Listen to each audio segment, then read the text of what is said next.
alam mo yung manloloko, ano yun? Lawyer, sorry. Ano?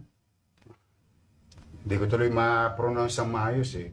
Kasi minsan napapansin ko yung lawyer na congressman, nagiging liar na congressman. Ano raw, binubuli, ano bully? Nahuli lang, nabisto lang kayo.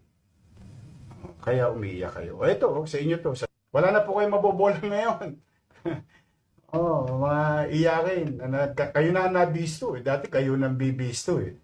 Oh, kayo yung kaul ng kaul. Ngayon kayo nabisto, umiiyak kayo na binubuli kayo. Hindi kayo binubuli.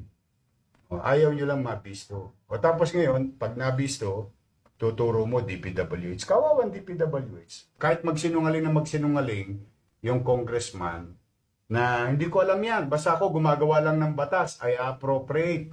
Yan ang palusot ng congressman.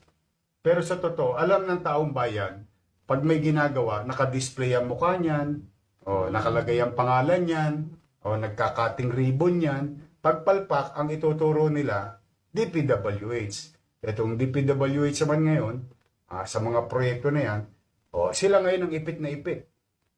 Sila ngayon ang ipit na ipit. Bakit? May umamin na bang congressman? Wala pa. In fact, it's the other way around. Anong ginagawa ng congressman niya? Ipinapako sa krus ng mga congressman sa Maynila yung DPWH. Sino ngayon ang kahol ng kahol? Kaya kami, simple lang naman ang tanong ng taong bayan dyan.